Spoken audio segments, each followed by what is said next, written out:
Fala galera, vamos para mais um bate-papo linguístico e o assunto de hoje é o temível verbo.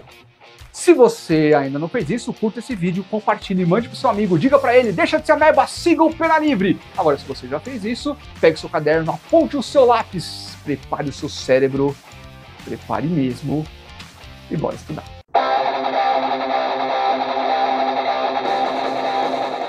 Gente, verbo é uma classe gramatical muito ampla e não tem como abordar num vídeo tão curto aqui tudo que o verbo te oferece de desafio. No vídeo de hoje, o que eu quero é que você consiga olhar para uma oração e identificar, ali tem um verbo.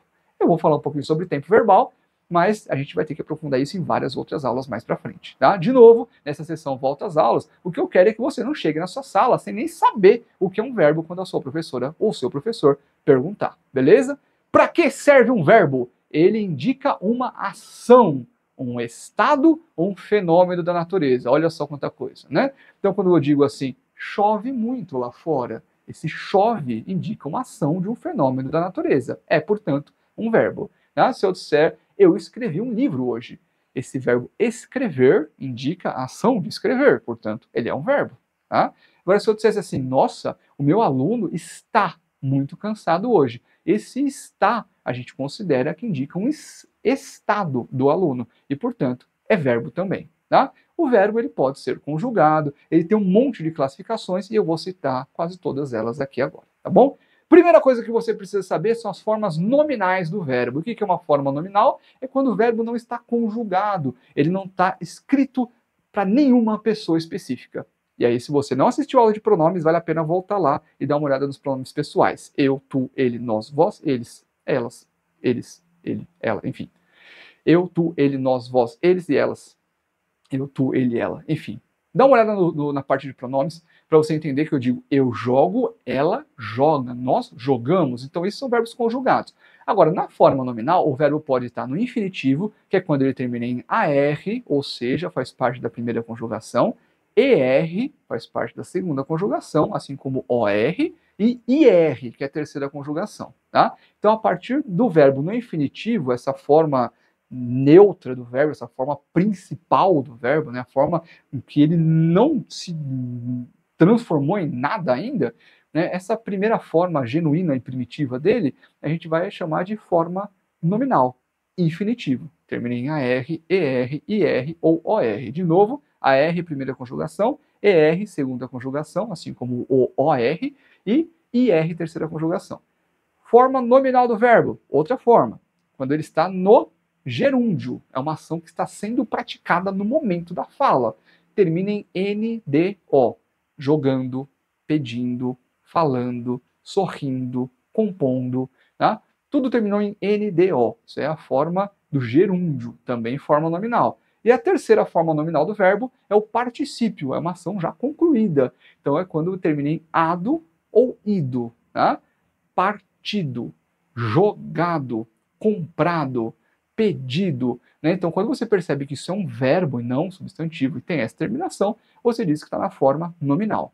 E quando o verbo não está na forma nominal? Muito provavelmente, né, não te sobra opções, ele está conjugado em um dos três modos verbais. Indicativo, que é aquele verbo, aquele modo verbal que você usa para indicar certeza de que uma ação aconteceu, acontece, vai acontecer, ou de que ela aconteceria se algo não impedisse.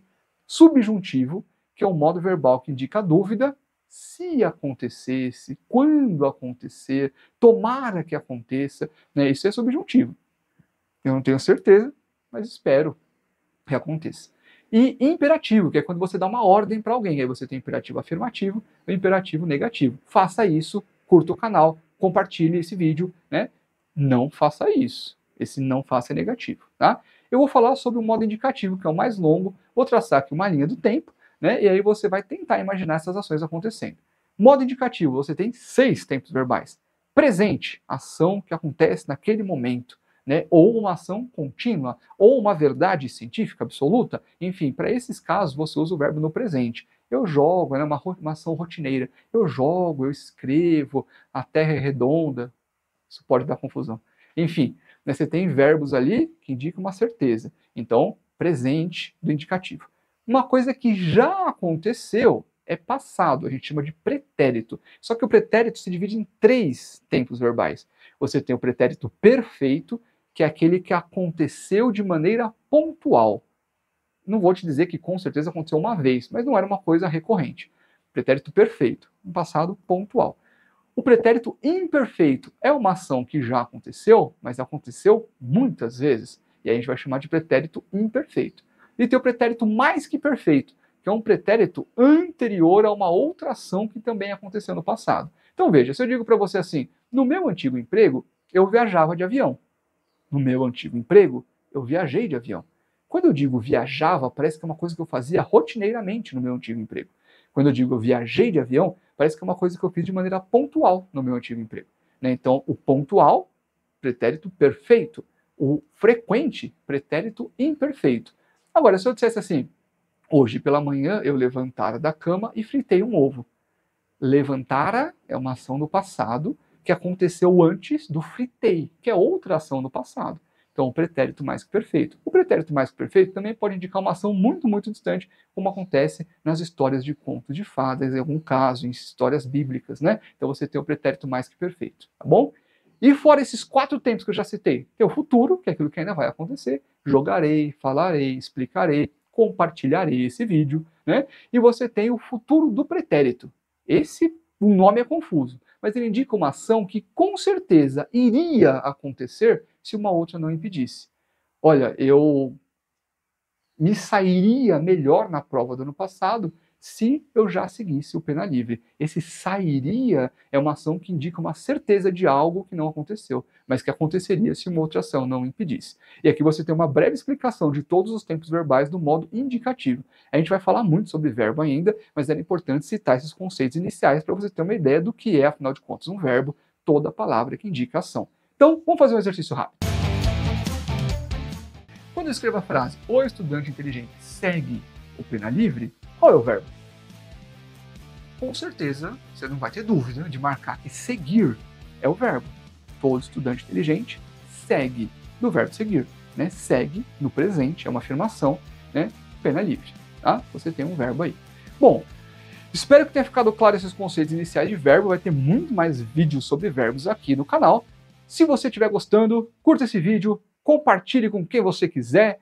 Não esqueça de comentar todas as suas dúvidas para eu poder te responder. Beleza? É isso. Até a próxima. Até mais. Tchau pra vocês.